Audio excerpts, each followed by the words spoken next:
London, November 1851.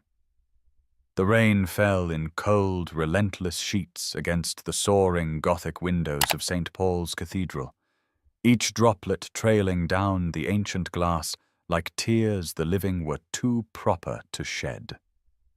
Inside the vast sanctuary, hundreds of mourners filled the pews, their black attire creating a sea of somber fabric that stretched beneath the magnificent dome, while the scent of funeral lilies hung thick in the air, cloying and sweet, a fragrance that would forever after make Catherine Ashworth's stomach turn.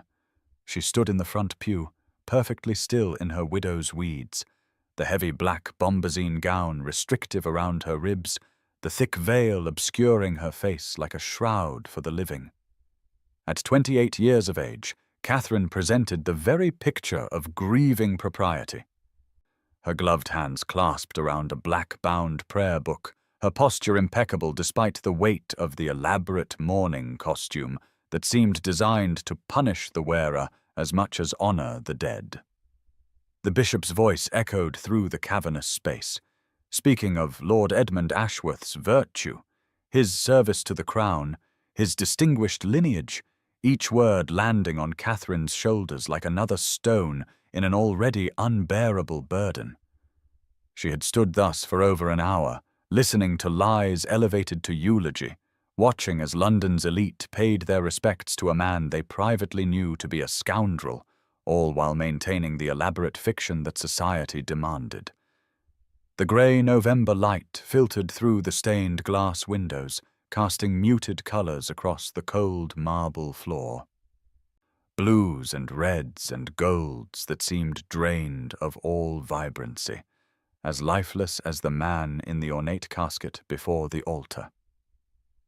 Catherine's eyes remained fixed on that casket, constructed of the finest mahogany with silver handles, a monument to wealth and status that Edmund had never truly possessed, having gambled away most of his inheritance before their marriage. 5 years, she thought, the words repeating in her mind like a bitter litany. 5 years of waiting for affection that would never come. 5 years of separate bedrooms and cold formality, of hoping that perhaps today he might look at her with something other than vague irritation or complete indifference. 5 years of convincing herself that duty and respectability were sufficient foundations for a marriage, that love was a frivolous notion better suited to novels than to real life among the aristocracy.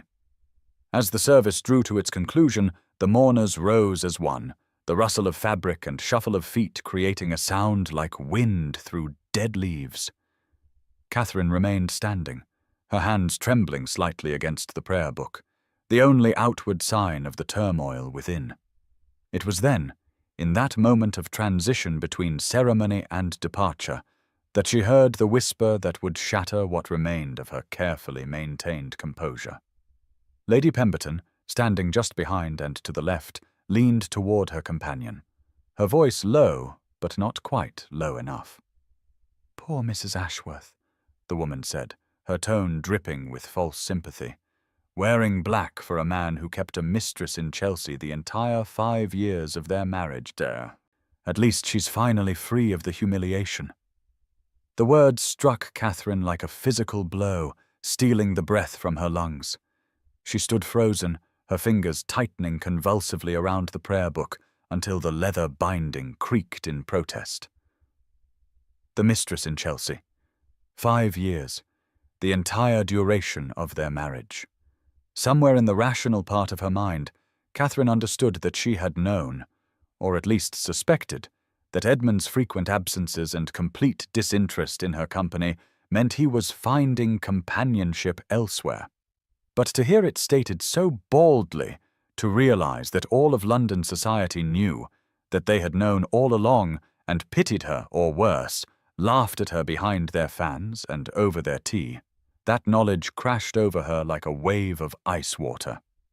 Lady Pemberton and her companion moved away, continuing their progress down the aisle, leaving Catherine standing alone in her pew, surrounded by hundreds of people yet more isolated than she had ever been. The cathedral seemed to press in around her, the magnificent architecture suddenly oppressive, the soaring dome and ornate decorations a cage dressed in beauty. She forced herself to breathe, to maintain the composure that had been drilled into her since childhood, the unwavering dignity expected of a woman of her station.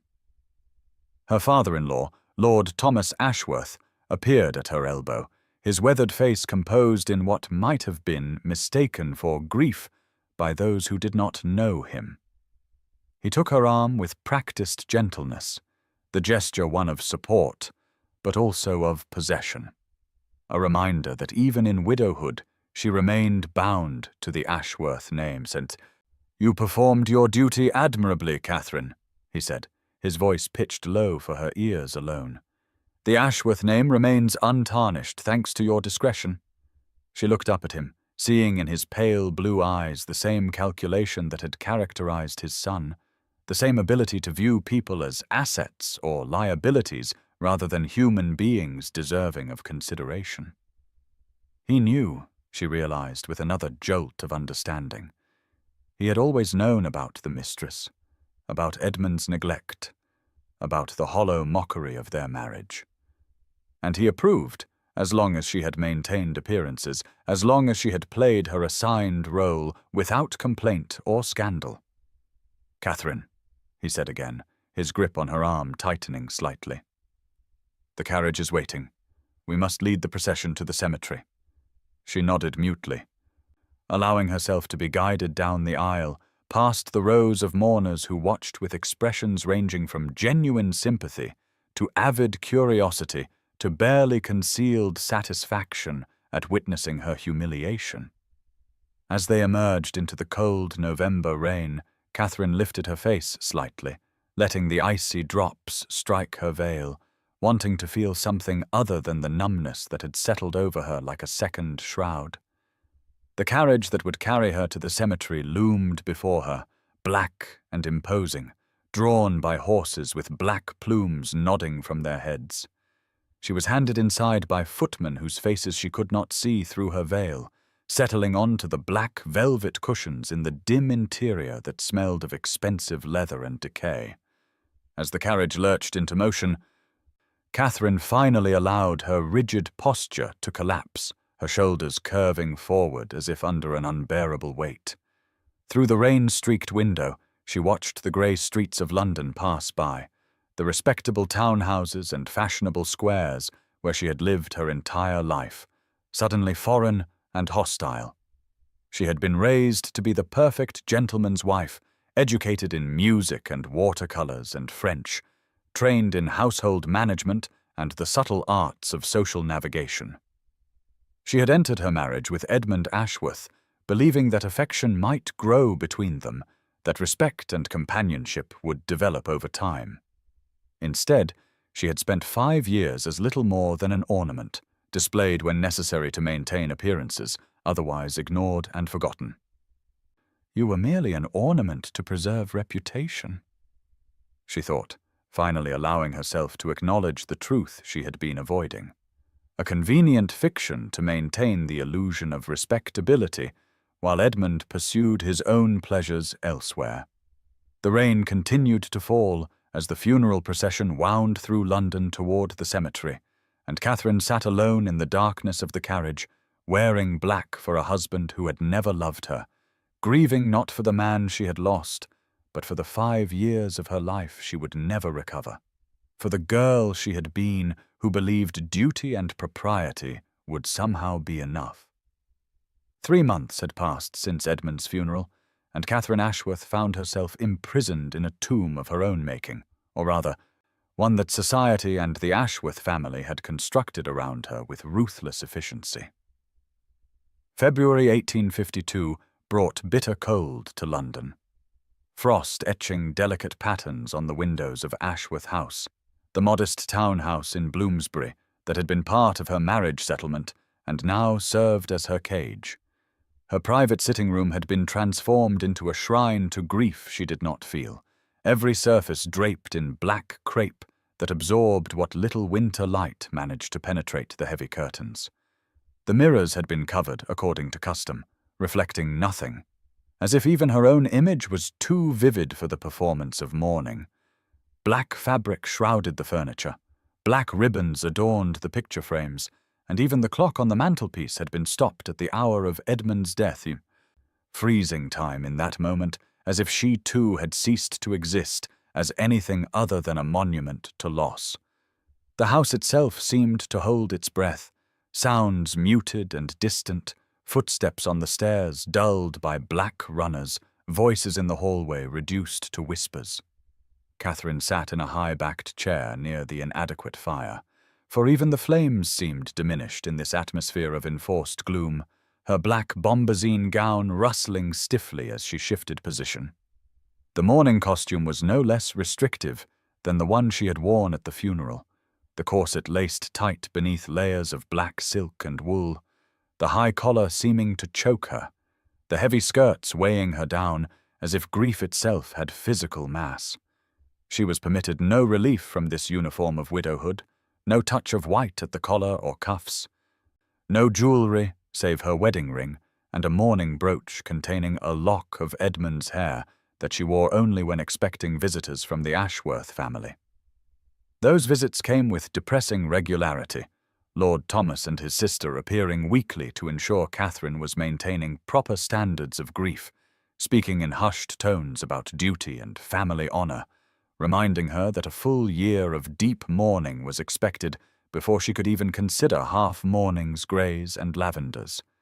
The topic of her future was never directly addressed, but she understood the unspoken expectation that she would remain forever attached to the Ashworth name, a perpetual widow whose only purpose was to reflect well upon her late husband's memory. This particular afternoon, Catherine had finally summoned the courage to sort through Edmund's personal effects, a task she had been putting off since his death. His solicitor had delivered several boxes of papers and belongings, assuring her that anything of real value had already been catalogued for the estate. These were merely personal items of no monetary significance. She had asked her maid Mary to bring the boxes to her sitting room, needing privacy for what felt like a final reckoning with the man she had married. Mary, who had been with Catherine since before her marriage, had given her a long, knowing look before withdrawing, understanding as she always did what Catherine could not speak aloud. Now Catherine sat before 3 wooden boxes, her hands trembling slightly as she lifted the lid of the first. Inside lay the detritus of Edmund's life.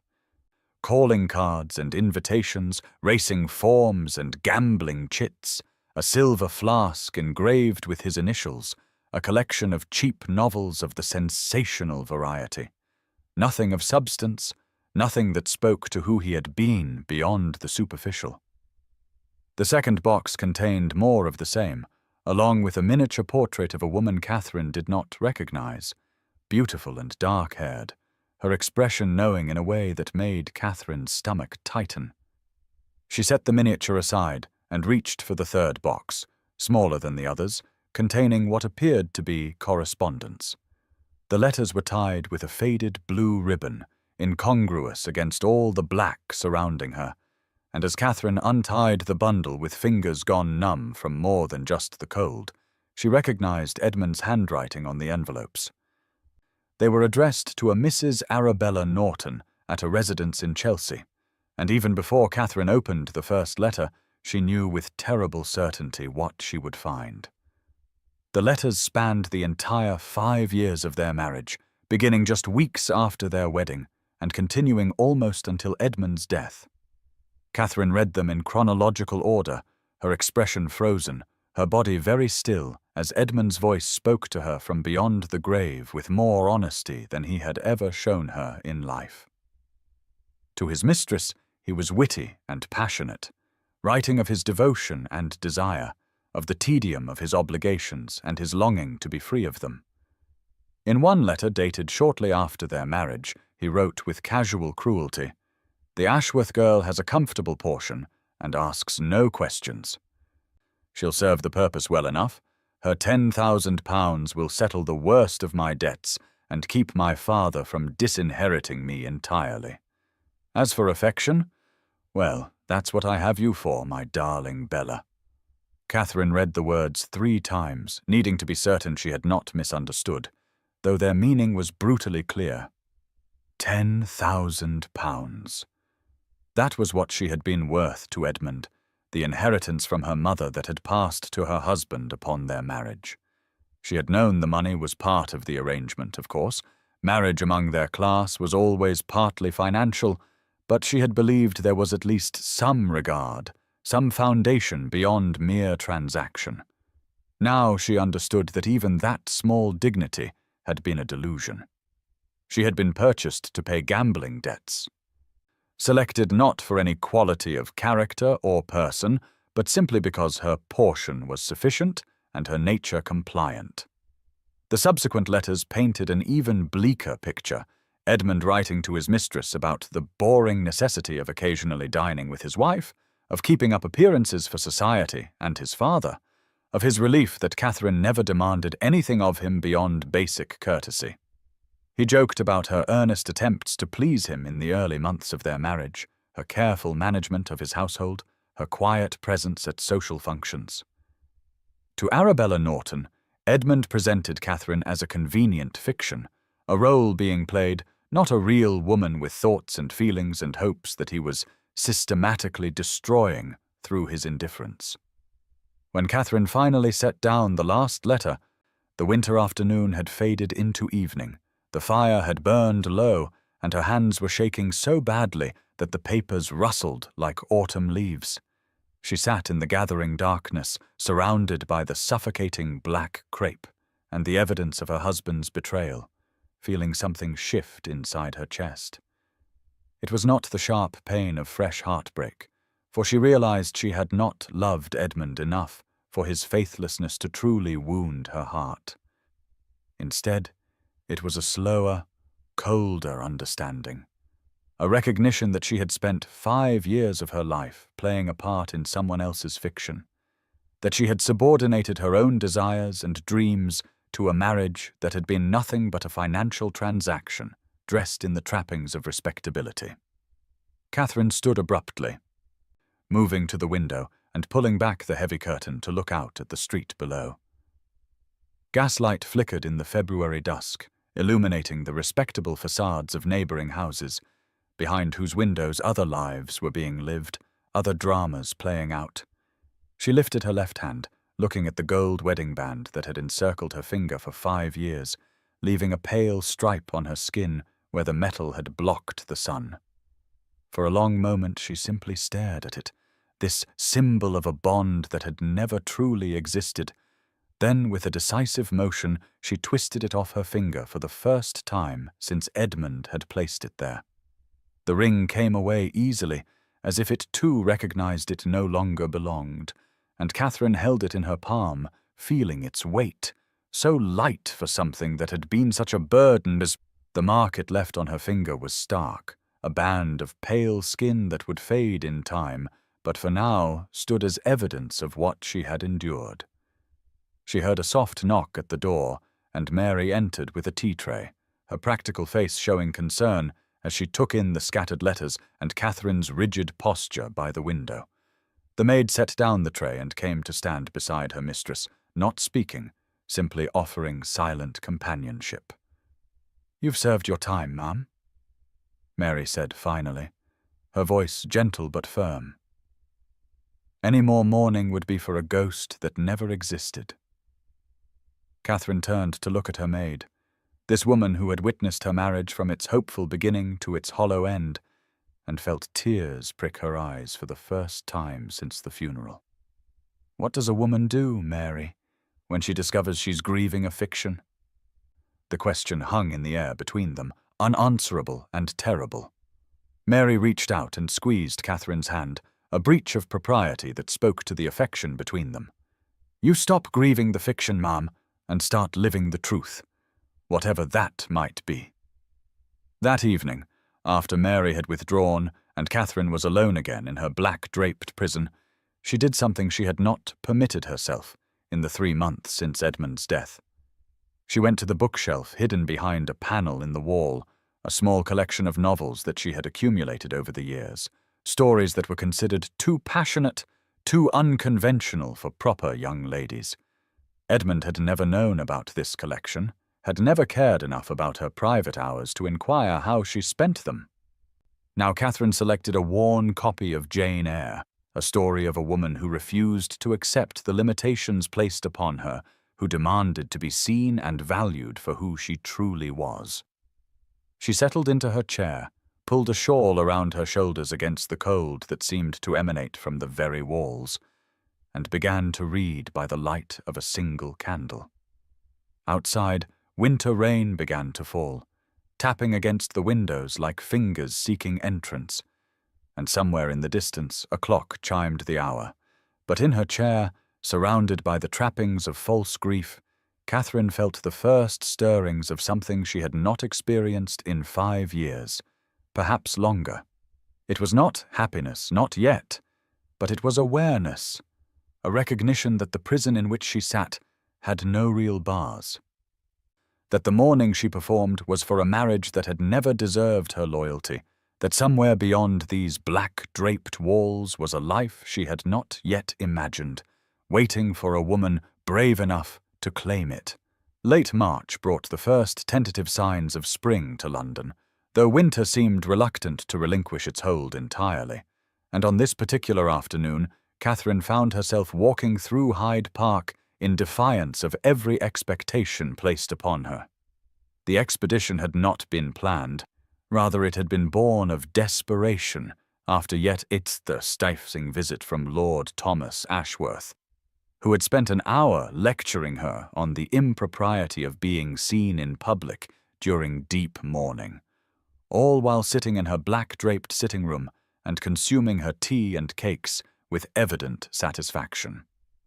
After his departure, Catherine had felt the walls closing in, the black crepe seeming to tighten around her like grave clothes, and she had announced to a startled Mary that she required fresh air immediately. Propriety be damned. Now she walked along the gravelled paths of the park, still dressed in her widow's weeds, but with her veil thrown back so she might actually see the world around her, and what she saw was revelation. Spring was arriving despite the lingering cold, despite the grey skies and occasional spits of rain that characterized an English March. Crocuses pushed through the hard earth in defiant clusters of purple and gold and white, their delicate petals brave against the possibility of frost. Early daffodils nodded in the breeze, and the trees showed the first hint of green buds on branches that had been bare and black throughout the long winter. Catherine had not realized how starved she had been for color, for life, until this moment when even the pale spring sunshine seemed almost painfully bright after months in dimly lit rooms. The park was not crowded at this hour, too early for the fashionable promenade, but late enough that nursemaids with their charges had begun to appear, and Catherine found herself gravitating toward the quieter paths near the Serpentine, where she might walk without attracting undue attention. Her black attire drew occasional glances from passers-by, some sympathetic, others merely curious, but most people had the grace to look away and allow her the privacy of her grief, real or performed. She had been walking for perhaps 20 minutes when she saw him, a tall figure in dark clothing standing before a wooden bench that overlooked a small ornamental pond. From a distance she could not make out his features, but something in his posture suggested solemnity, a stillness that spoke of private ritual. Catherine slowed her pace, not wishing to intrude, and was about to turn down another path when she saw him place something on the bench, a splash of vivid color that drew her eye even from yards away. Red roses, a dozen of them at least, their petals brilliant against the weathered wood of the bench and the grey-green backdrop of the park. The man stood for a moment longer, his head bowed as if in prayer or remembrance, then turned and walked away with long, purposeful strides, moving in the opposite direction from where Catherine stood. She remained motionless, watching his retreating figure, something about the gesture he had just performed touching a place in her chest that had been numb for months. There was such tenderness in it, such private devotion, the act of a man who loved deeply and remembered faithfully. Without quite deciding to do so, Catherine found herself walking toward the bench, drawn by those impossible roses, their color so saturated and alive that they seemed to pulse with vitality against the muted tones of early spring. As she drew closer, she saw there was a small card tucked among the stems, and though she knew it was terribly improper to read what was clearly a private message, she could not resist leaning down to see what it said. The handwriting was bold and masculine, the ink black against cream-colored cardstock, and the message was brief but achingly sincere. For my beloved Margaret, who loved this spot. You are not forgotten. It was signed simply with the letter A. Catherine straightened, feeling as though she had glimpsed something sacred, an expression of the kind of love she had once believed existed only in novels. The roses seemed to glow in the weak sunlight that had begun to break through the clouds, each petal perfect, clearly chosen with care from a hothouse where such blooms were cultivated at great expense. This was no casual gesture, but a deliberate act of remembrance, and Catherine felt tears prick her eyes, moved by the beauty of devotion that persisted beyond death. She was so absorbed in her thoughts that she did not hear the footsteps on the gravel path behind her until a voice spoke, startling her badly. "Forgive me," the voice said, deep and cultured with a note of surprise. "I did not expect anyone to be here." Catherine turned quickly, her heart hammering, and found herself facing the man she had seen moments before, now returned and standing just a few feet away. He was perhaps in his mid-30s, tall and broad-shouldered with dark hair touched with silver at the temples, his features aristocratic and severe, though not unkind. He wore black, as she did, though his attire was less ostentatiously mourning than hers, a simple black coat and trousers that might have been worn for any somber occasion. His eyes, she noticed, were a striking grey, the colour of winter skies, and they regarded her with a mixture of wariness and something else she could not quite name. "I apologize," Catherine said quickly, taking a step back from the bench and the roses. "I should not have intruded. I was merely walking, and saw the flowers, and they were so beautiful that I—" She trailed off, aware that she was babbling, that her cheeks were flushing with embarrassment at being caught reading his private message. The man's expression softened slightly, and he moved forward to retrieve a pair of black leather gloves from the bench, which Catherine now realized must have been what he had returned for. "Most people rush past anything that does not concern them," he said, his tone less sharp than his words might suggest. "You are the first person I have encountered here who stopped to notice." Catherine found herself speaking before she could think better of it.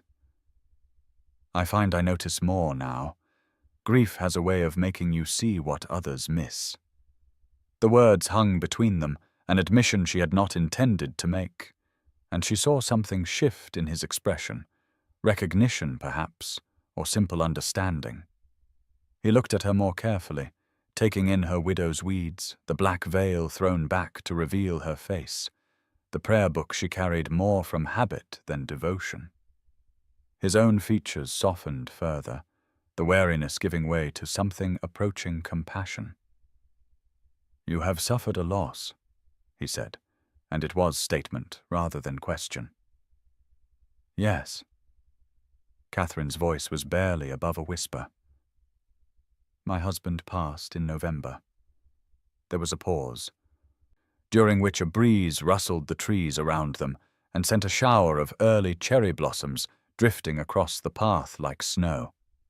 The man seemed to be considering something, weighing whether to continue the conversation or make his excuses and depart. Catherine found herself hoping he would stay, though she could not have explained why. The simple fact of speaking to someone who understood grief, who performed his own private rituals of remembrance, was more comfort than she had found in all the formal condolences and proper visits of the past months. "My wife passed 2 years ago," he said finally, his voice carrying a weight of emotion that he did not attempt to disguise. "They say mourning ends, but I am not certain that is true."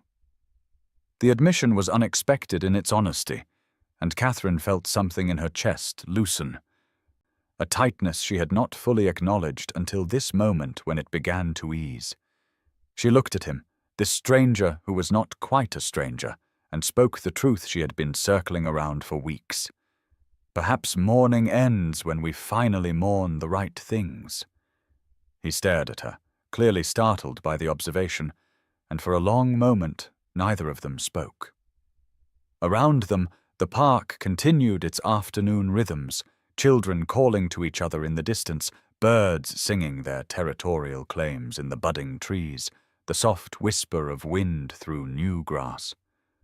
But in the small space where they stood, there was stillness, a pocket of quiet understanding that felt almost sacred. "I am Alexander Blackwood," he said at length, offering a slight bow. "Duke of Thornfield, though I confess titles seem rather insignificant in a place like this." "Catherine Ashworth," she replied, dropping into a curtsy that felt ridiculous in its formality, given the intimacy of the conversation they had just shared. "Though I suppose I should say the widow of Lord Edmund Ashworth, as that seems to be my primary identity at present."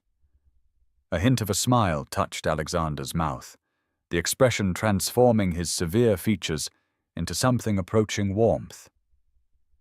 "Identity is a curious thing in grief, is it not? We become defined by our loss rather than by ourselves." Catherine felt tears threaten again, moved by the simple understanding in his words. "Yes, exactly that. I feel sometimes as if I have ceased to exist except as a memorial to someone else." He nodded slowly, his grey eyes holding hers with an intensity that should have been uncomfortable, but instead felt steadying, anchoring. "Margaret, my wife. She loved this bench. She would sit here for hours with a book, watching the ducks on the pond and feeding them bits of bread she brought from the kitchen. The staff thought her quite mad, a duchess sitting on a public bench like a common girl, but she did not care a fig for propriety."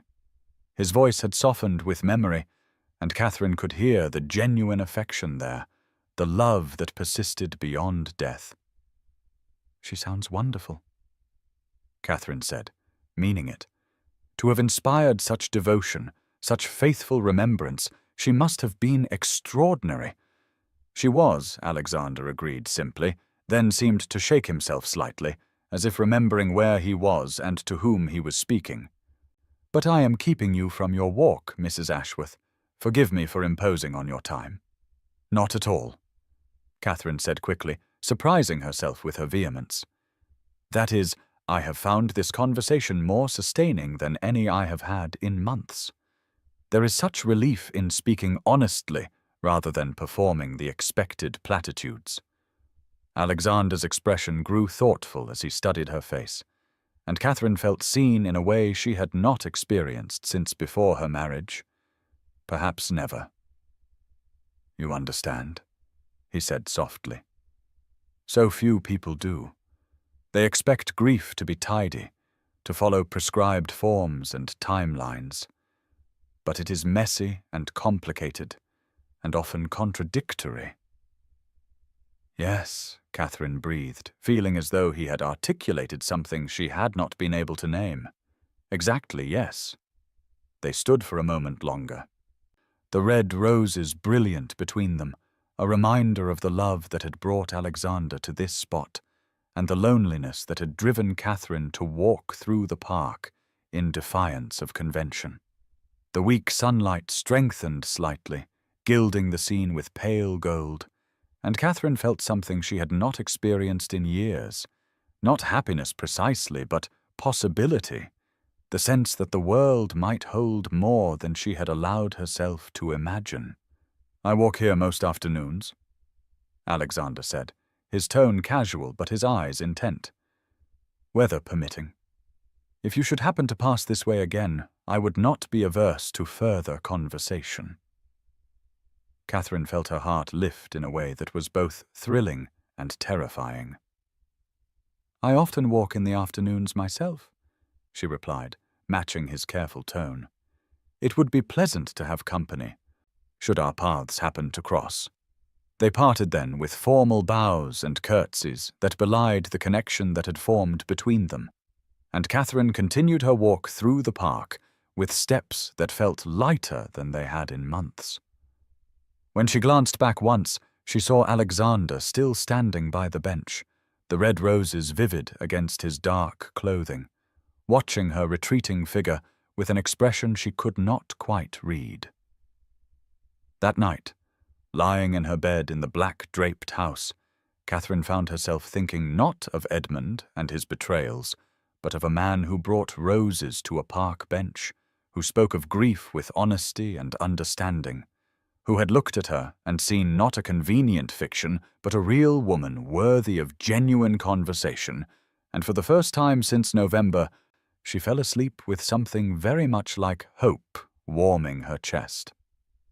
April arrived with a flourish of warmth and colour that seemed to mock the rigid strictures of mourning, and Catherine found herself returning to Hyde Park with a frequency that would have scandalized Lord Thomas Ashworth had he known, which he did not, for she had become adept at evading the watchful eyes of those who sought to keep her confined to her black-draped prison. The first few encounters with Alexander Blackwood were carefully orchestrated to appear accidental, both of them maintaining the fiction that they simply happened to walk in the park at the same hour each afternoon, that their meetings by the bench with its memorial roses were mere coincidence rather than deliberate arrangement. But by the third week of April, they had abandoned the pretense, acknowledging openly that they sought each other's company, and finding in that honesty a freedom neither had experienced in years. Alexander was unlike any man Catherine had known, certainly nothing like Edmund, with his careless charm and underlying indifference, nor like the other gentlemen of her acquaintance, who treated women as decorative creatures to be admired but never truly engaged. When Alexander asked her opinion on a matter, he listened to her answer with genuine attention, his grey eyes focused on her face as if her thoughts had real value.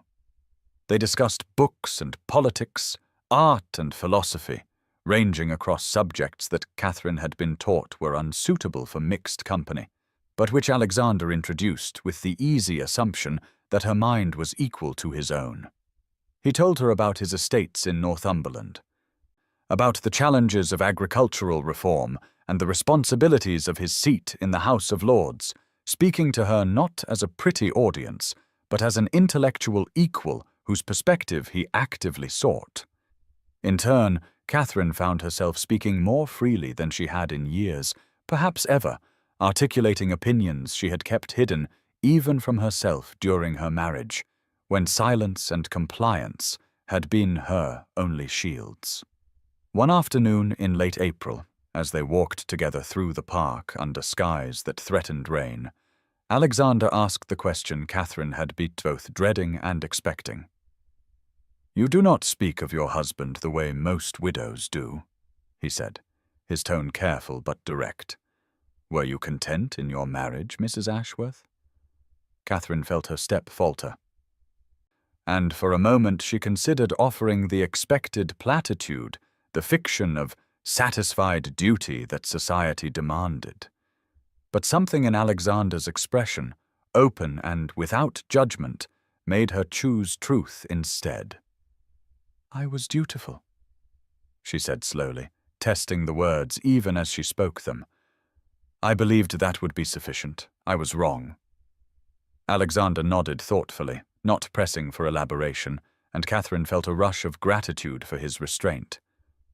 After a pause, he spoke again, his voice carrying a weight of its own revelation. "Margaret and I were genuinely happy. I thought I would never feel joy again after she passed. Yet somehow in your company I find myself less burdened." The admission hung between them, significant in its vulnerability, and Catherine felt her heart constrict with an emotion she could not quite name. It was pleasure at being valued, certainly, but also a sharp awareness of the difference between her experience of marriage and his. Alexander had loved his wife deeply, mourned her truly, while Catherine wore the costume of grief for a man who had regarded her as little more than a financial convenience.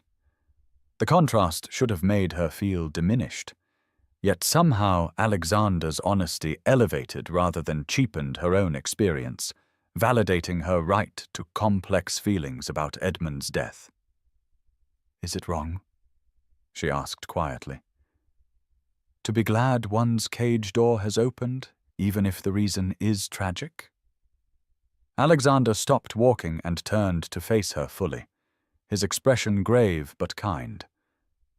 "I think it would be wrong to pretend feelings you do not have," he said.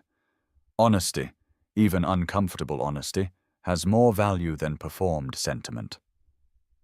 His words released something in Catherine's chest, a knot of guilt she had been carrying since the funeral, and she felt tears prick her eyes even as she smiled. "Thank you," she whispered. "You cannot know how much I needed to hear that." As April gave way to May, their friendship deepened and expanded beyond the park. Alexander invited Catherine to accompany him to the British Museum, where they spent an entire afternoon examining the Elgin marbles and debating the ethics of their acquisition, Catherine arguing passionately that beauty did not justify theft, while Alexander played devil's advocate with evident enjoyment of her spirited defense. He introduced her to his favorite bookshop on Charing Cross Road, a cramped establishment that smelled of leather and old paper, where the proprietor knew him by name and seemed unsurprised when the Duke spent over an hour helping Catherine select volumes of poetry and philosophy, insisting on purchasing them for her over her protests. Most significantly, he invited her to take tea with his sister, Lady Helena Pritchard, at her home in Belgravia. A gesture that signaled his friendship with Catherine was not something he felt obliged to hide from his family. Lady Helena proved to be a revelation, a woman in her early 40s with her brother's grey eyes and a forthright manner that reminded Catherine powerfully of the novels she had been reading in secret for years, heroines who spoke their minds and refused to be constrained by convention. Over tea and delicate cakes, Helena asked Catherine direct questions about her interests and opinions, responding to her answers with enthusiastic agreement or spirited disagreement, but always with respect for Catherine's right to hold her own views. When Catherine mentioned her love of reading, Helena immediately insisted on lending her several volumes from her own library, including a scandalously progressive tract on women's education that would have given Lord Thomas Ashworth apoplexy had he known of its existence. "My brother tells me you have a fine mind," Helena said as Catherine prepared to depart, her eyes twinkling with warmth. "I am delighted to discover he has not exaggerated. You must come again soon. We shall have such conversations." Catherine left the Pritchard residence, feeling as though she had been given a gift more precious than any material object, the validation of her own intelligence and worth by people whose opinion she had come to value deeply. Yet even as her friendship with Alexander brought her more happiness than she had known in years, Catherine was acutely aware of the whispers beginning to circulate through society. The Ashworth widow had been seen walking in Hyde Park with the Duke of Thornfield, not once, but repeatedly. They had been observed together at the British Museum, their conversation so animated as to border on improper. Lady Pemberton, who seemed to take particular interest in Catherine's activities, made sure to mention at every opportunity that two people in mourning ought to maintain more rigid isolation, that such public friendship suggested a lack of proper feeling. The criticism stung, not because Catherine believed it justified, but because she knew the power of social censure to destroy a woman's reputation and prospects. Mary, her loyal maid, reported the gossip faithfully, her expression worried as she helped Catherine dress each morning. "They are saying terrible things, ma'am," Mary said one morning in early May. that you are disrespecting Lord Edmund's memory, that the Duke is taking advantage of your vulnerable state. Let them say what they wish." Catherine replied with more confidence than she felt. "I have worn black for a man who never valued me. I will not also sacrifice the first genuine friendship I have known to appease the judgment of hypocrites." But her words were braver than her heart, and that afternoon when she met Alexander in the park, she found herself voicing her concerns. He listened carefully as she explained the whispers, the warnings from Mary, the subtle cut she had received from an acquaintance who had once been cordial. When she finished, Alexander was quiet for a long moment, his expression troubled. "I would not have your reputation damaged for the world," he said finally. "If our friendship causes you harm, perhaps we should." "No," Catherine interrupted, surprising herself with her vehemence. "Please, I cannot bear the thought of returning to that suffocating isolation. Your friendship has been the only light in months of darkness." Alexander's face softened, and he reached out as if to take her hand before remembering propriety and letting his arm fall. "Then we shall be more discreet," he said. "But I will not give up your company, Catherine, not unless you ask it of me directly." The use of her given name, which had become natural between them over the past weeks, sent a flutter through her chest. She looked at him, this man who had entered her life so unexpectedly, who had shown her what it meant to be valued and respected, and felt something shift inside her, a recognition she was not quite ready to name. "I do not ask it," she said softly. "I could never ask it." It was shortly after this conversation that Catherine made her first small rebellion against the strictures of mourning. She instructed Mary to put away the full black bombazine gowns and bring out dresses of dark grey silk, still sombre and respectful, but no longer the absolute black that society demanded. The change was subtle, but Mary's eyes widened with approval as she helped Catherine into the grey gown, and when Catherine looked at herself in the mirror, finally uncovered now that she had decided propriety could be moderately damned, she saw a woman beginning to emerge from shadow. When she appeared at the park that afternoon, Alexander's expression told her he noticed immediately. "Grey suits you," he said simply, but the warmth in his eyes conveyed more than his words.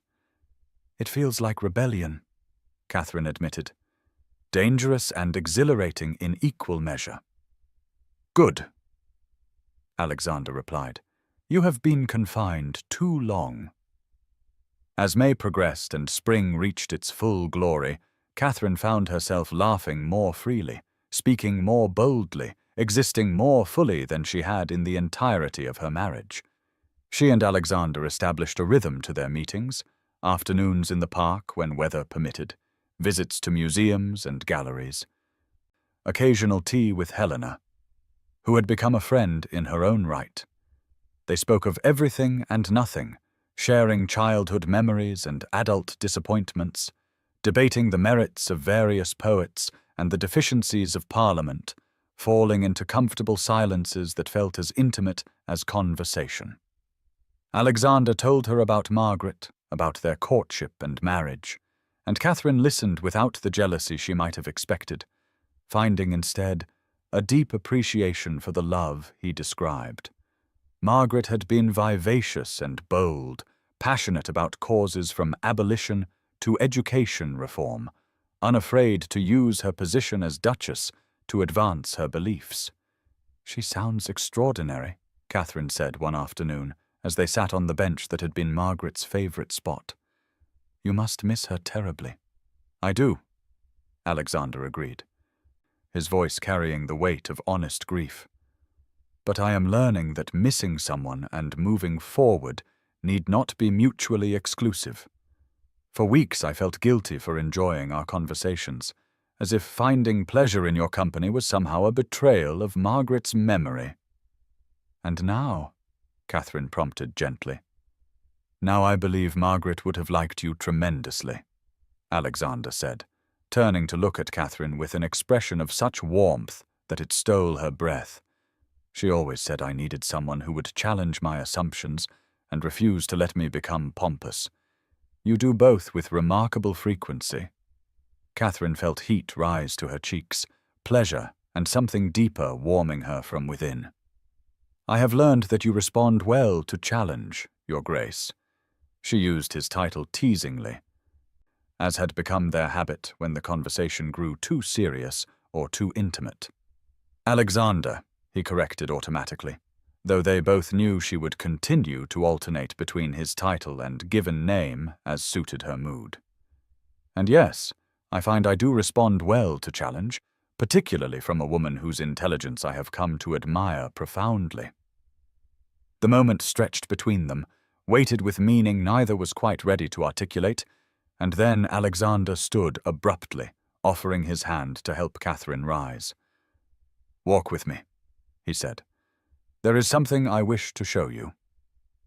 He led her to a section of the park she had not visited before, where a small rose garden was beginning to bloom, early varieties opening their petals to the May sunshine.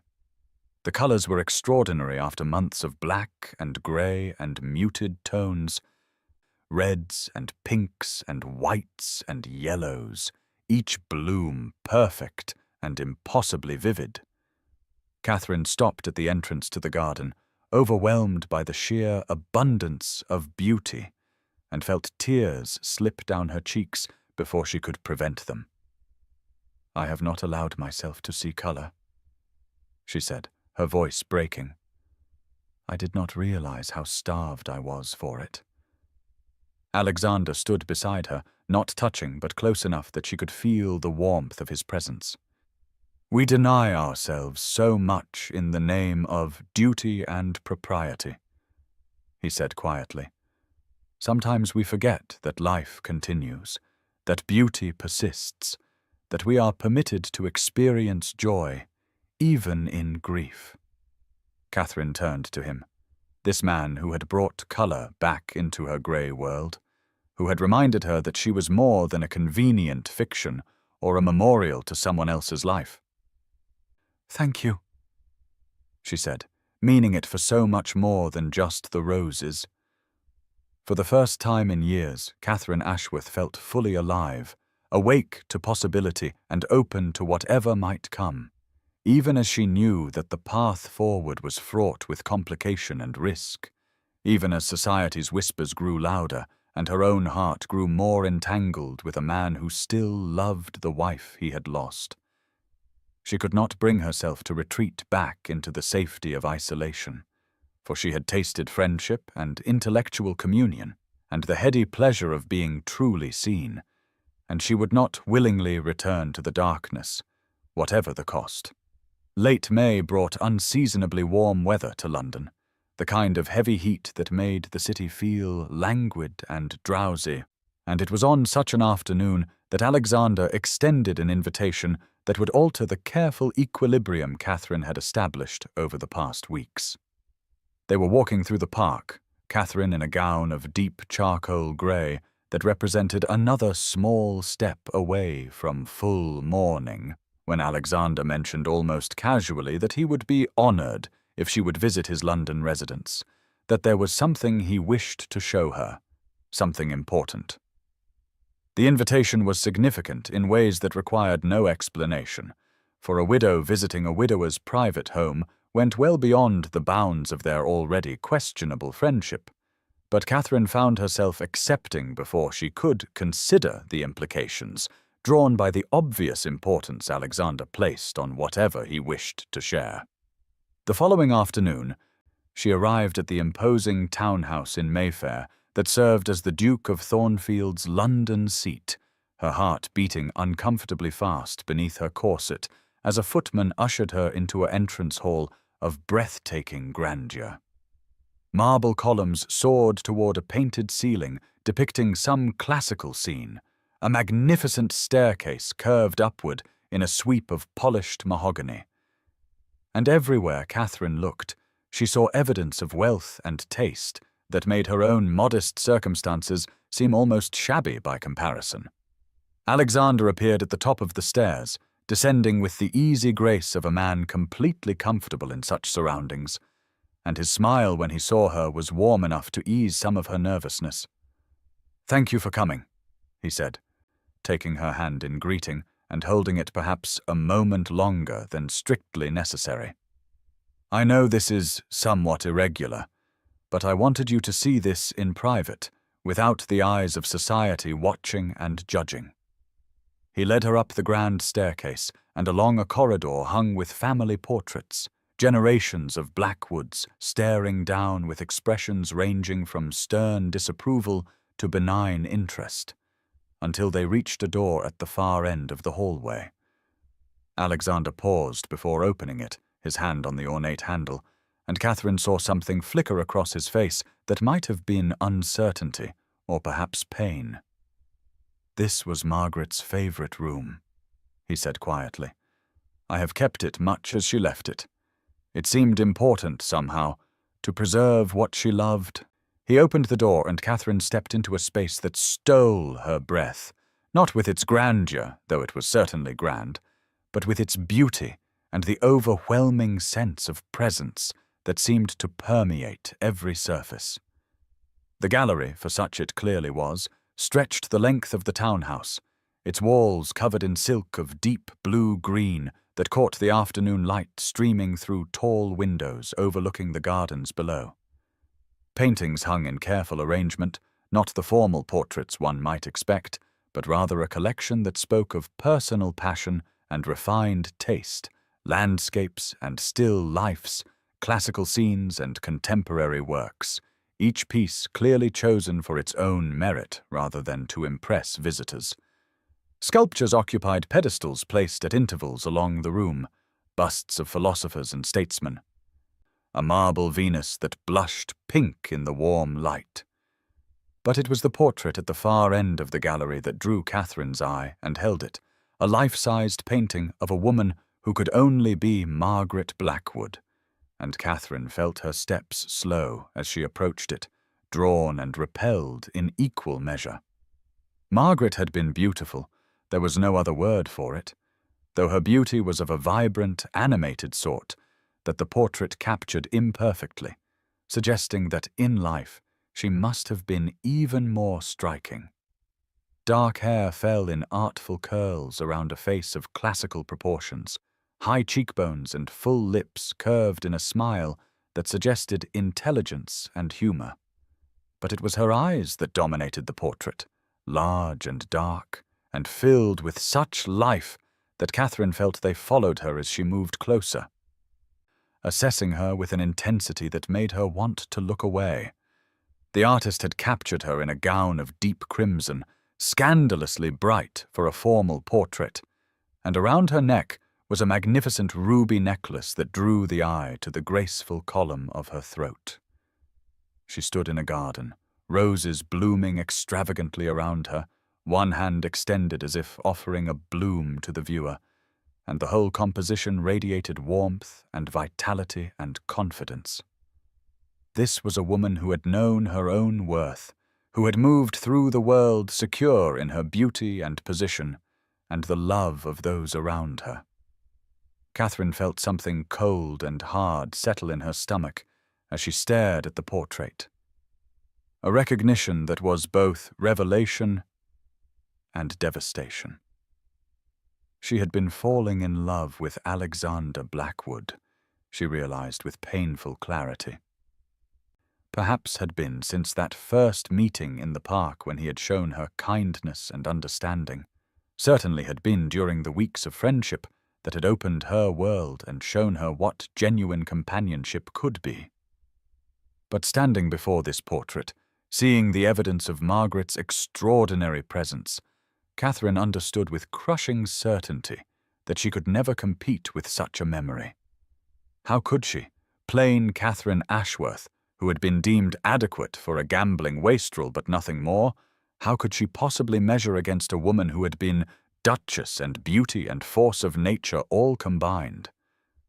Alexander came to stand beside her, his eyes on the portrait with an expression Catherine recognized as love, pure and undiluted by time or loss. and when he spoke his voice carried such reverence that it felt like a knife to her heart. "She had the most extraordinary spirit," he said softly. "Fearless, passionate about life. She cared nothing for what others thought if she believed a cause was just.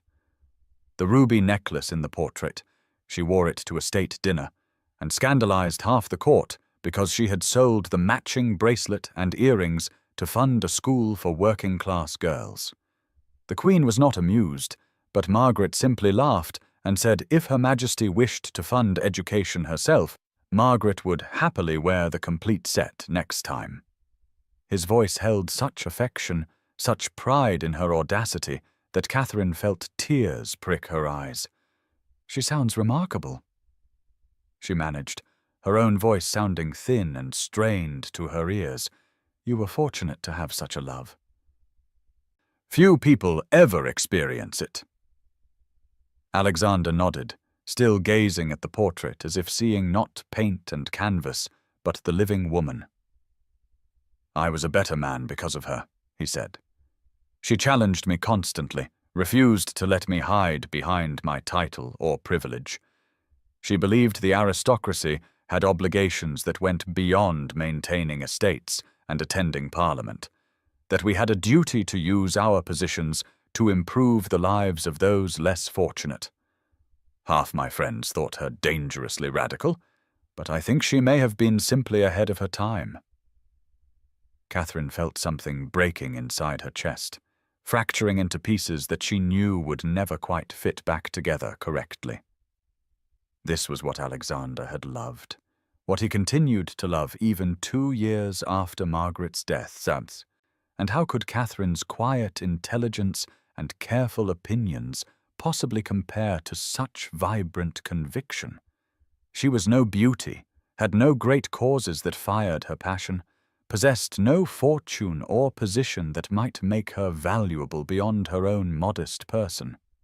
She was simply a woman who had been unloved by her husband, and was now, she realized, doomed to love a man who had already given his heart away completely and irretrievably. "I should go," Catherine said abruptly, the words tumbling out before she could stop them. "I have stayed too long. It is not proper." Alexander turned to her, confusion evident in his expression, and Catherine saw the moment he registered her distress, though she knew he could not possibly understand its source. "Catherine," he said, reaching out as if to take her hand before stopping himself. "I hope I have not upset you by bringing you here. I wanted you to see this, to understand what Margaret meant to me, to us. I value our friendship immensely, and I thought—" "Friendship." The word landed like a blow, confirmation of what Catherine had already known, but somehow hoped against hope, might not be true.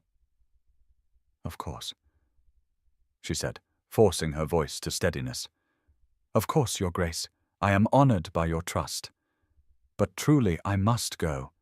My maid will be wondering what has become of me." She was already moving toward the door, desperate to escape before the tears threatening at the corners of her eyes could fall, before Alexander could see just how thoroughly his revelation had devastated her. He followed, his longer stride allowing him to reach the door first, and for a moment they stood too close in the doorway. Close enough that Catherine could see the concern in his grey eyes. Close enough that she could smell the faint scent of sandalwood that clung to his clothing. "Please," he said quietly, "tell me what I have done wrong. How have I distressed you?" "Nothing," Catherine lied, the words scraping her throat raw. "You have done nothing wrong. I am simply tired, and the heat is rather oppressive, and I find I need air. Let me call for my carriage," Alexander offered. "I will escort you home." "No," Catherine said too quickly, too emphatically.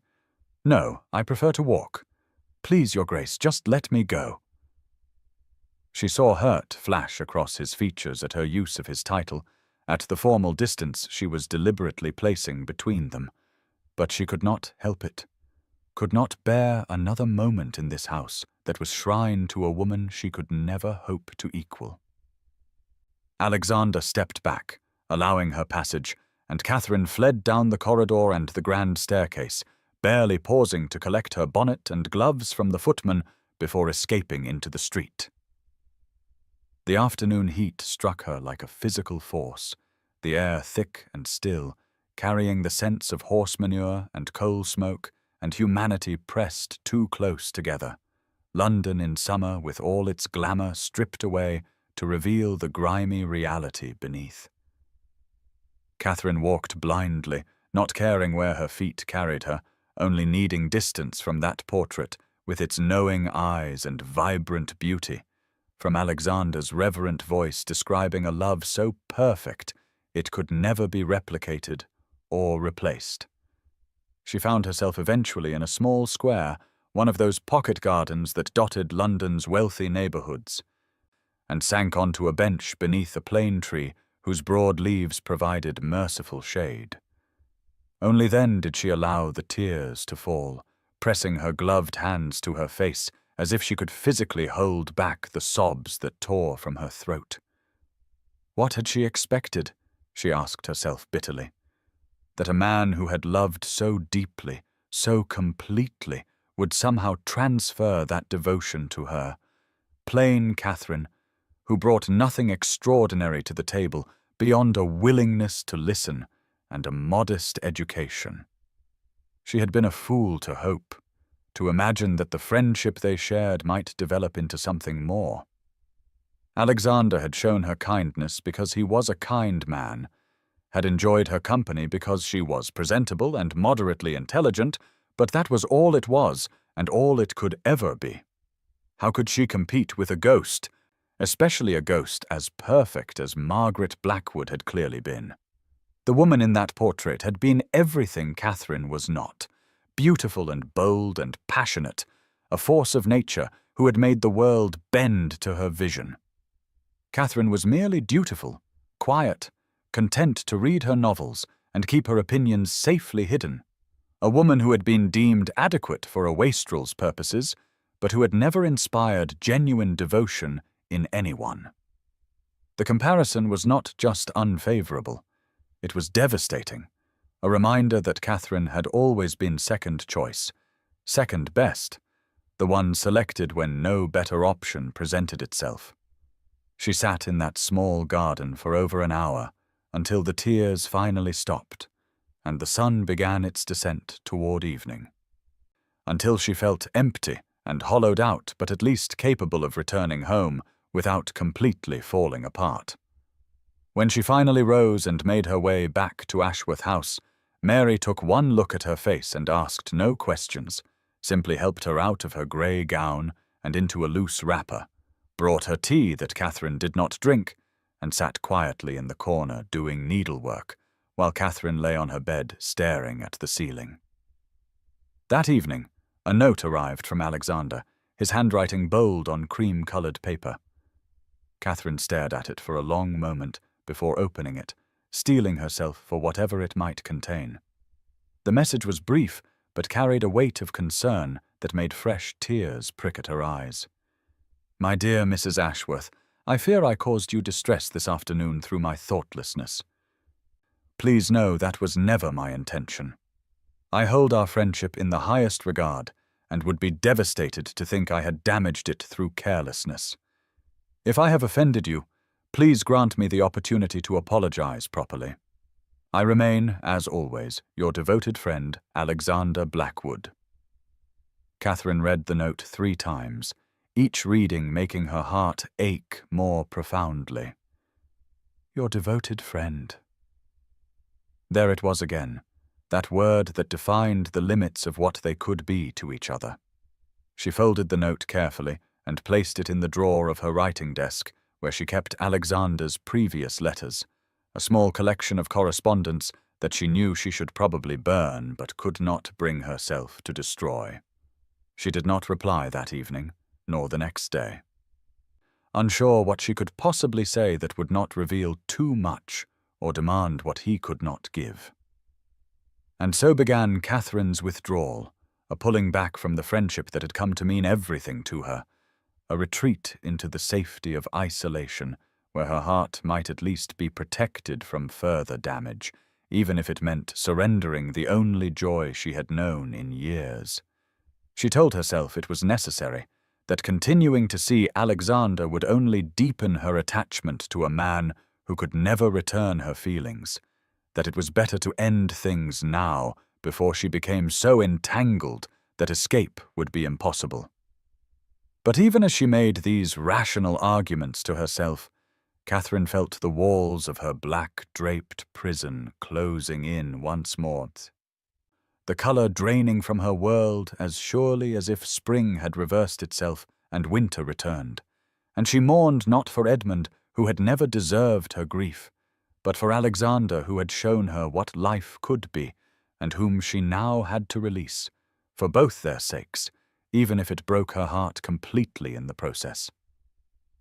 June arrived with a brilliance that seemed almost cruel in its beauty, the kind of perfect summer weather that London so rarely enjoyed, days of cloudless blue skies and warm breezes that carried the scent of roses from every garden. And Catherine Ashworth retreated from it all, as if the sunshine itself was an accusation. The sitting room that she had begun to brighten over the past weeks, removing some of the oppressive black crepe and allowing light to filter through partially opened curtains, was once again shrouded in darkness, the mirrors recovered, the windows draped, every surface that had begun to show color now muted beneath layers of mourning fabric. She had instructed Mary to pack away the grey gowns, those small rebellions against convention that had marked her emergence from grief's prison, and return the full black bombazine to her wardrobe, each heavy dress a punishment she felt she deserved for the sin of hoping, of imagining that she might be worthy of something more than duty and obligation. The transformation back to strict mourning had taken only a day, but the emotional retreat had begun the moment she fled Alexander's gallery, running from the portrait of a woman so perfect that even death could not diminish her hold on the man Catherine loved. For she did love him, Catherine acknowledged in the privacy of her darkened room, loved him with an intensity that frightened her precisely because it was so different from anything she had felt for Edmund. What she felt for Alexander was not the resigned acceptance of a contractual arrangement, but rather a deep recognition of kindred spirits, an appreciation for his intelligence and kindness, a longing for his company that had become as necessary as breathing. And that was precisely why she had to end it, had to withdraw before her feelings grew so entangled that extraction would be impossible. Better to bury herself now, to return to the safe numbness of mourning, than to stand forever in the shadow of Margaret Blackwood, comparing herself to a ghost and finding herself inevitably wanting. The first note from Alexander arrived the morning after her visit to his gallery, delivered by a footman in Thornfield livery who waited expectantly for a reply that Catherine could not bring herself to write. She held the cream-coloured envelope in her hands for a long time, feeling its weight, knowing that opening it would only make her resolution harder to maintain.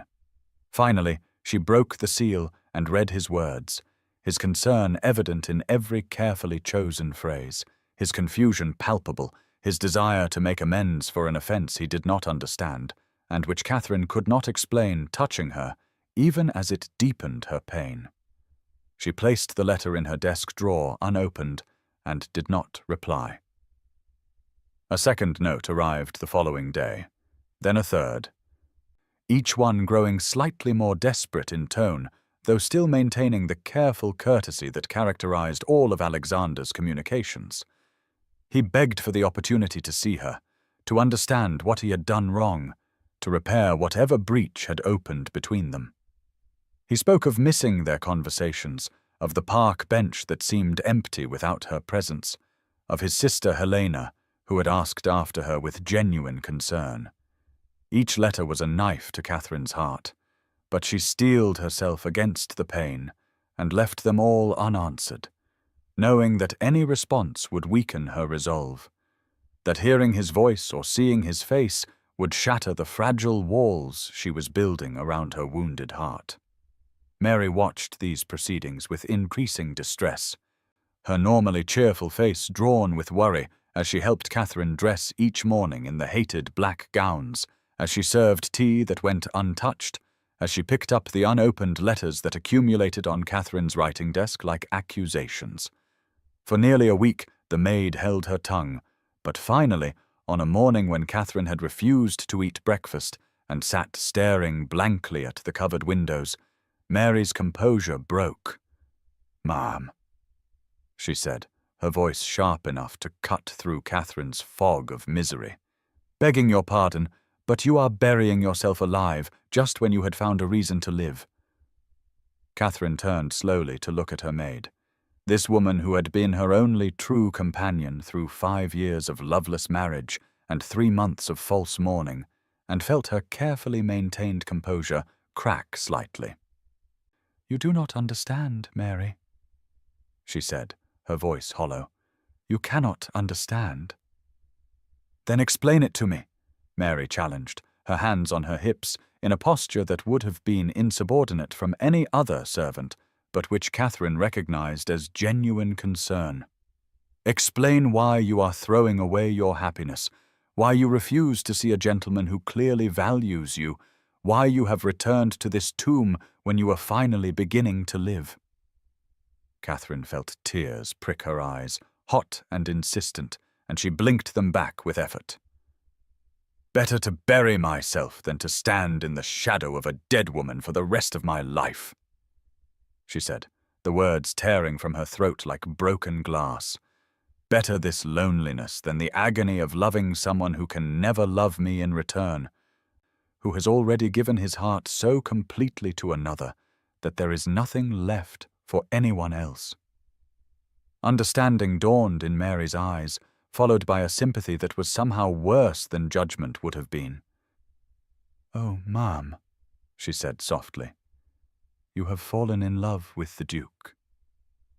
It was not a question, and Catherine saw no point in denying what had become painfully obvious. "Yes," she whispered, "God help me, yes. And he loves his wife, his perfect, beautiful, passionate wife, who was everything I am not and can never be. How can I compete with a memory, Mary? How can I stand beside him knowing I am second choice, knowing he sees me only as a friend because I am here and she is not?"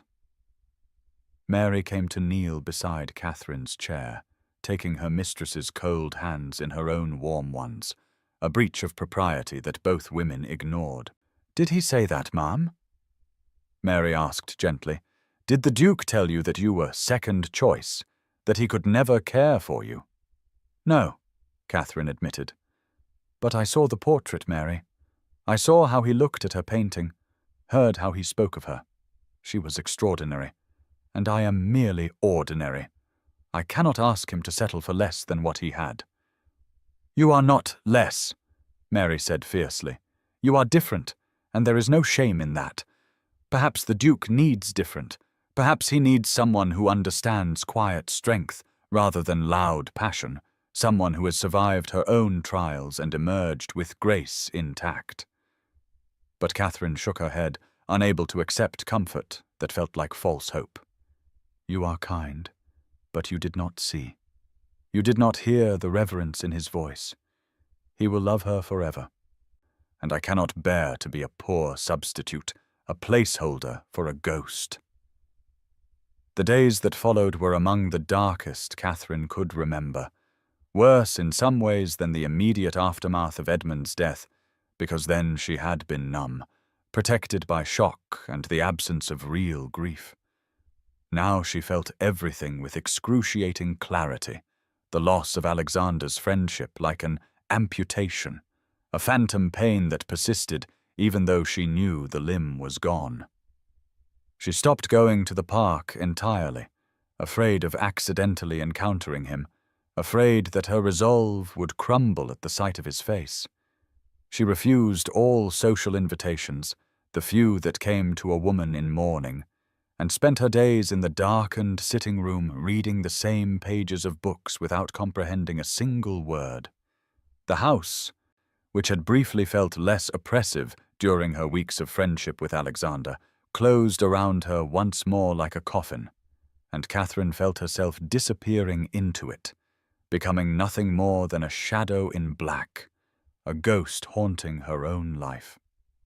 Alexander's letters continued to arrive with painful regularity, and Catherine made herself read each one, even though doing so felt like pressing on a bruise, needing to feel the pain as penance for her foolishness. His confusion gave way to concern, his concern to something that read almost like anguish, though Catherine told herself she was imagining the depth of feeling she wanted to see in his carefully chosen words. One letter in particular nearly broke her resolve entirely, arriving nearly 2 weeks into her self-imposed isolation. "My dear Catherine," it began, abandoning the formal Mrs. Ashworth he had used in previous correspondence. "If I have offended you, please grant me the opportunity to make amends. Your absence leaves a void I cannot adequately express. I find myself walking in the park each afternoon, hoping against hope that I might encounter you, that I might have the chance to understand what has driven you away. Helena asks after you constantly, worried that some illness has befallen you. I confess I share her concern, for the woman I knew would not retreat without cause. Whatever I have done, whatever thoughtless word or deed has caused this breach between us, please know that it was unintentional, and that I would do anything in my power to repair it. Our friendship has come to mean more to me than I have the words to express, and its loss leaves me profoundly diminished. I remain, always yours in devoted friendship, Alexander." Catherine read the letter until she had memorized every word, until the paper was soft from handling, and still she could not bring herself to reply. "Devoted friendship," he wrote, and those 2 words were both balm and poison, offering the comfort of his regard while simultaneously making clear the limits of what he could give. She wanted more than friendship, needed more, and accepting less would be a slow torture that would eventually destroy whatever remained of her spirit. Better a clean break now than a lingering death of hope deferred and love unreturned. Outside her windows, summer blazed in full glory, the longest days of the year bringing light that persisted well into evening. But inside Catherine's sitting room, it might as well have been the depths of winter. The flowers that Alexander had sent during their friendship, bright arrangements that Mary had placed throughout the room, had long since wilted and been removed, leaving only empty vases as reminders of what had been lost. The books he had given her, volumes of poetry and philosophy carefully selected to match her interests, sat unread on the shelf, too painful to look at and too precious to discard. The grey gowns hung in her wardrobe like abandoned dreams, and Catherine found herself sometimes standing before them in the darkness, running her fingers over the soft fabric and remembering the woman she had briefly been, alive and engaged and open to possibility.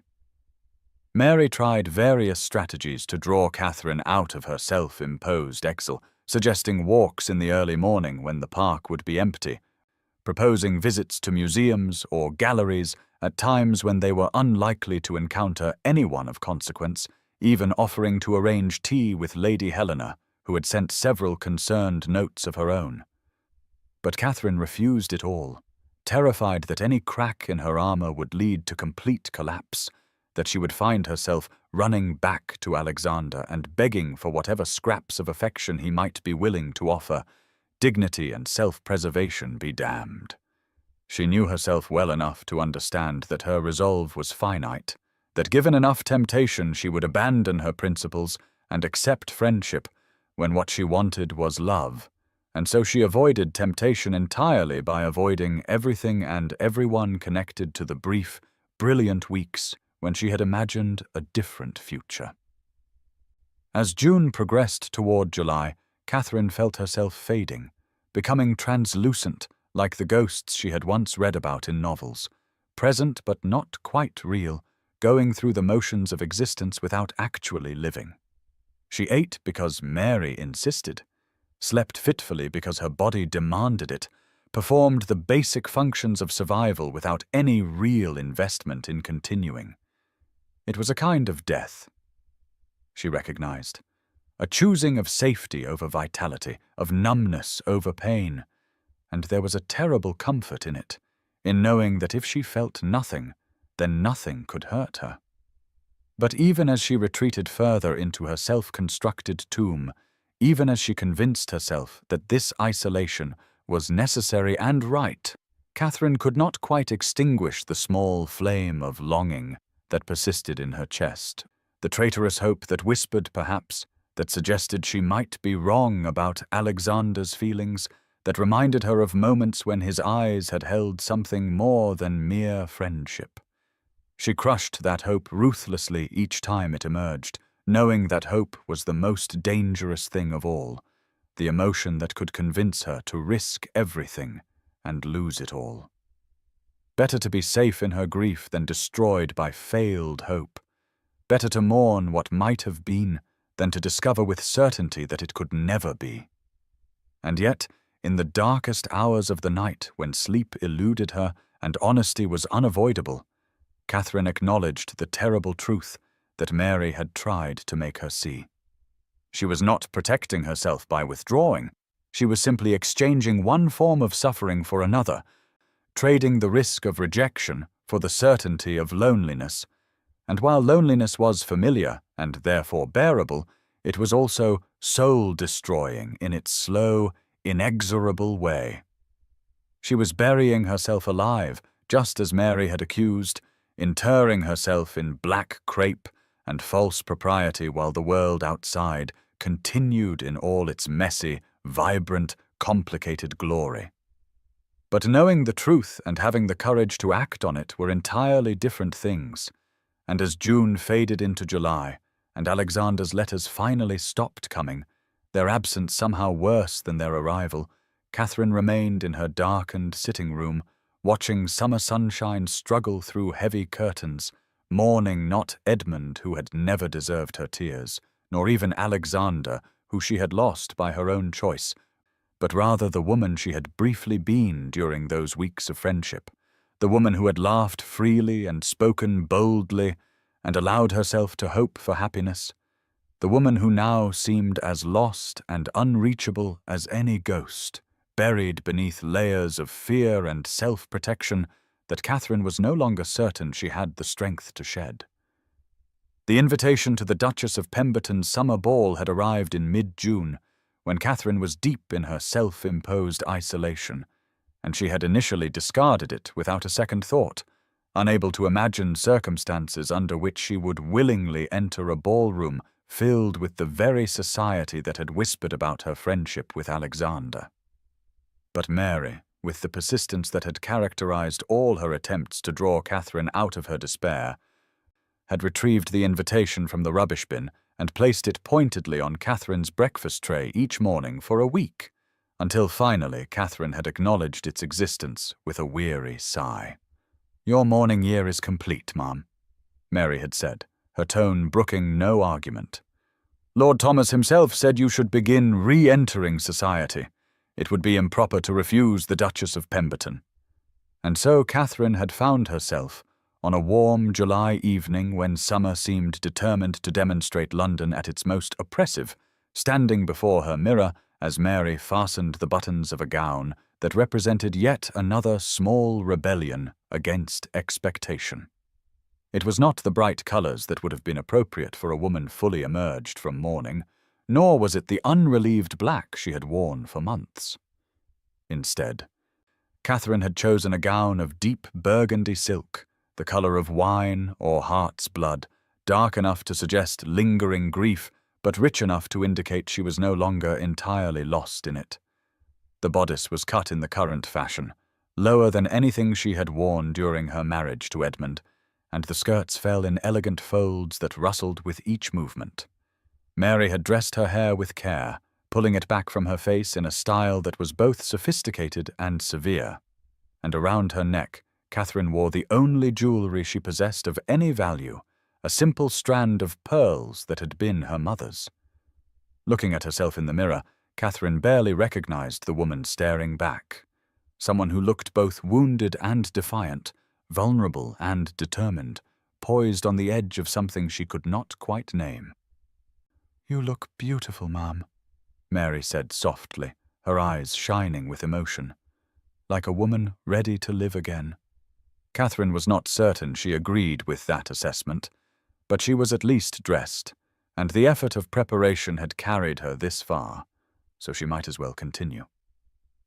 The carriage ride to Pemberton House felt interminable, each turn of the wheels bringing her closer to a confrontation she both longed for and dreaded.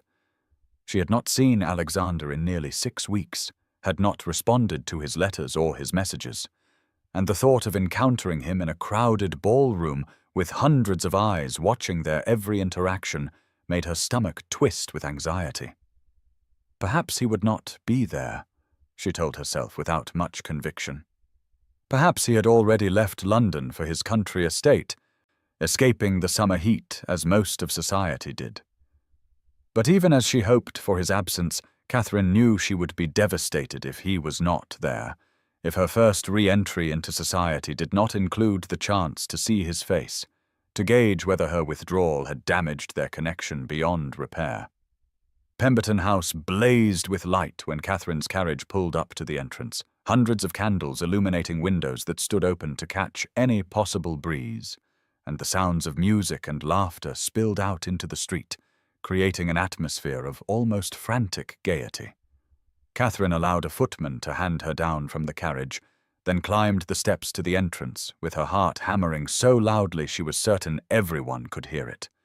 Inside, the ballroom was a crush of humanity. Ladies in gowns of every color imaginable, gentlemen in formal black and white, the air thick with the mingled scents of perfume and pomade and the flowers that festooned every available surface. Catherine paused at the entrance, momentarily overwhelmed by the assault on her senses after months of quiet isolation, and felt her resolve waver. She could still leave, could claim a headache or sudden illness, and retreat to the safety of her darkened sitting room. But even as the thought formed, she saw Mary's face in her mind, heard her maid's accusation that she was burying herself alive, and forced herself to step forward into the glittering crowd. The Duchess of Pemberton received her with cool courtesy, her eyes sharp as they assessed Catherine's burgundy gown and the bare ring finger where Edmund's wedding band had once sat. "You are looking well, Mrs. Ashworth," the Duchess said, her tone suggesting this was not entirely a compliment. "I am pleased to see you re-entering society. I trust your mourning period has brought you the peace you required." Catherine murmured some appropriate response and moved further into the ballroom, accepting a glass of champagne from a passing footman, more to have something to do with her hands than from any real desire to drink. She positioned herself near a bank of potted palms, where she might observe without being too obviously on display, and tried to calm her racing heart by cataloguing the familiar faces around her. There was Lady Pemberton holding court near the musicians, Lord Thomas Ashworth speaking with a group of gentlemen about what was no doubt some parliamentary matter, various acquaintances from her married life who nodded politely but did not approach, maintaining the careful distance society demanded from a woman whose reputation had been touched by scandal. And then she saw him, standing on the far side of the ballroom near the terrace doors, tall and severe in his formal black coat, and Catherine felt her breath catch in her throat, with an almost physical pain. Alexander looked thinner than she remembered, his face drawn as if he too had been sleeping poorly, and there were new lines around his eyes that spoke of strain. He was listening to something his sister Helena was saying, but his attention seemed elsewhere, his gaze scanning the crowd with an intensity that suggested he was searching for someone. Catherine's first instinct was to retreat, to hide behind the palms and avoid the confrontation she was not prepared to face. But even as she took a step backward, Alexander's eyes found hers across the crowded ballroom, and she saw shock register on his features, followed by something that looked almost like relief. He moved immediately in her direction, crossing the ballroom with long strides that suggested urgency, and Catherine felt panic rise in her chest. She was not ready for this, had no idea what to say to him after weeks of silence, no explanation for her withdrawal that would not reveal too much. But before Alexander could reach her, before Catherine could decide whether to flee or stand her ground, a voice cut through the ambient noise of the ballroom with the precision of a knife. "My dear," Lady Pemberton said loudly to the woman beside her, though her voice carried clearly to where Catherine stood. "Is it not fascinating how the Duke of Thornfield seems to prefer his women already deceased? First his perfect Margaret, now the half-dead widow Ashworth. Though I suppose there is a certain convenience to it, the departed require so much less effort than the living." The words landed like a slap, and Catherine felt the blood drain from her face as conversations around her stuttered to silence, dozens of eyes turning to assess her reaction. She stood frozen, humiliated beyond anything she had experienced even during Edmund's funeral, wanting desperately to disappear, but trapped by the weight of all those staring eyes. Lady Pemberton, a notorious gossip whose cruelty was legendary, but whose social position made her dangerous to cross, smiled with false sweetness, as if she had not just delivered a devastating insult to two people within easy earshot. Alexander had stopped mid-stride when Lady Pemberton spoke, and Catherine watched his expression transform from concern to fury so cold it seemed to lower the temperature of the entire ballroom. He turned slowly to face the woman who had spoken, and when he addressed her, his voice carried the kind of aristocratic contempt that could destroy a reputation with a single cutting phrase. "You dare speak of two women of incomparable worth," he said, each word falling like ice into the sudden silence, as if they were commodities for your amusement. "Mrs. Ashworth possesses more grace in her silence than you demonstrate in a lifetime of speech, and my late wife would have found your attempt to use her memory as a weapon against another woman utterly contemptible." Lady Pemberton's smile faltered, genuine shock registering on her face at being so publicly reprimanded by a duke. But Alexander was not finished.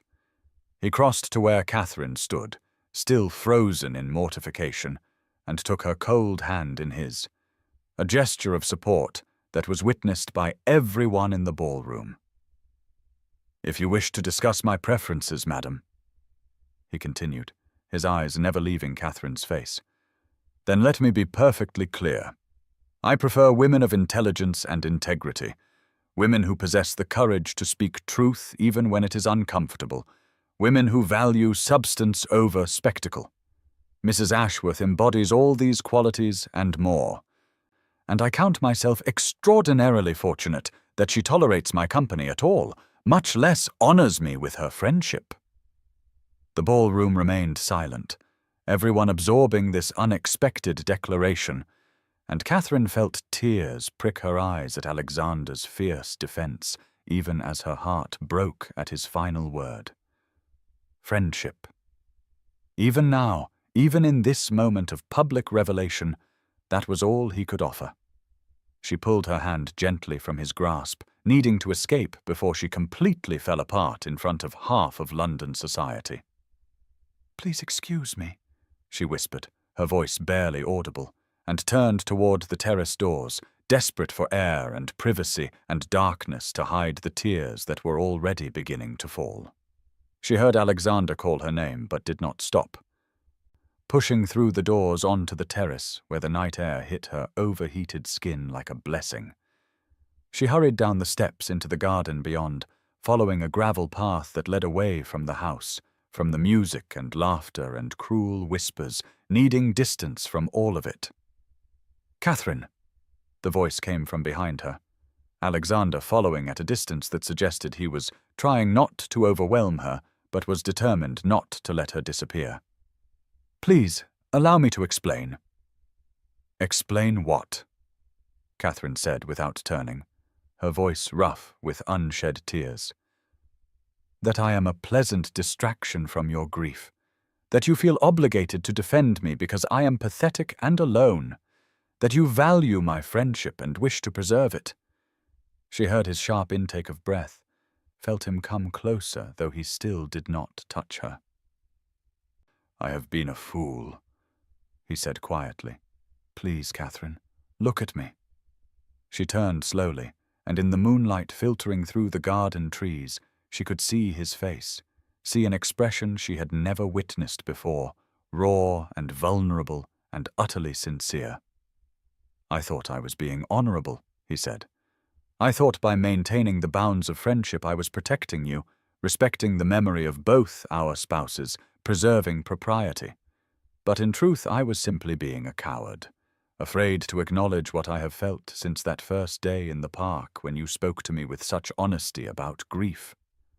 "I won't be a poor substitute for—" Catherine began. But Alexander interrupted her, his voice fierce with emotion. "You are no substitute," he said, stepping close enough now that she could see the desperation in his eyes. "That is what I have failed to understand, what I was too blind to recognize until I lost you. You are not Margaret, and I do not want you to be. Margaret was fire and passion, bold and brilliant and utterly fearless. She was perfect for who I was then, and I loved her with my whole heart. But you, Catherine, you are something entirely different and entirely yourself. You are quiet strength and resilient grace, intelligence tempered with compassion, courage that manifests not in loud declarations, but in small daily acts of bravery." Catherine felt her breath catch, afraid to believe what she was hearing, afraid to hope. "You loved her," she whispered. "You love her still." "I will always love Margaret," Alexander agreed, his honesty painful but necessary. "But love is not finite, Catherine. The heart does not have only one room for devotion to. I can love Margaret's memory and still have space for what I feel for you, which is different but no less profound." He reached out slowly, giving her time to retreat if she wished, and took both her hands in his thumbs tracing gentle circles on her palms. "I have been walking through life as a memorial to my wife," he said, his voice breaking slightly. "Performing grief, visiting that bench with roses, maintaining the shrine of our life together as if movement forward was betrayal. And then you appeared, and you understood the performance because you were doing the same thing. You saw through my careful facade to the loneliness beneath, and instead of being satisfied with surfaces, you demanded honesty. You made me laugh again, made me think about the future rather than simply existing in the past. You challenged my assumptions and refused to let me hide behind my title or my grief. And somewhere in all those conversations, in all those stolen afternoons, I fell in love with you." The words hung in the air between them, impossible and perfect, and Catherine felt something crack open in her chest, all the walls she had built to protect her heart crumbling at once. "But you never said," she managed through tears that were now falling freely. "You spoke only of friendship." "Because I am an idiot," Alexander said with a self-deprecating smile. "Because I convinced myself that what I felt was simply the comfort of companionship, that it would be disloyal to Margaret to love again so soon. It was only when you withdrew, when I lost the light of your company, that I understood the truth. I do not want your friendship, Catherine, though I treasure it beyond measure. I want your mornings and your evenings, your laughter and your tears, your brilliant mind and your generous heart. I want to wake beside you and fall asleep knowing you are near. I want to be the man who brings you joy rather than the duke who brings roses to a bench. I want, God help me, to love you for the rest of my life, if you will permit it." Catherine stared at him through her tears, seeing in his face the truth of every word, the vulnerability of a man who had finally allowed himself to feel again and was terrified of rejection. And she realized in that moment that she had a choice, could retreat back into safety and certainty, could protect her heart by refusing what was being offered, or she could be brave, could take the risk that loving required, could choose life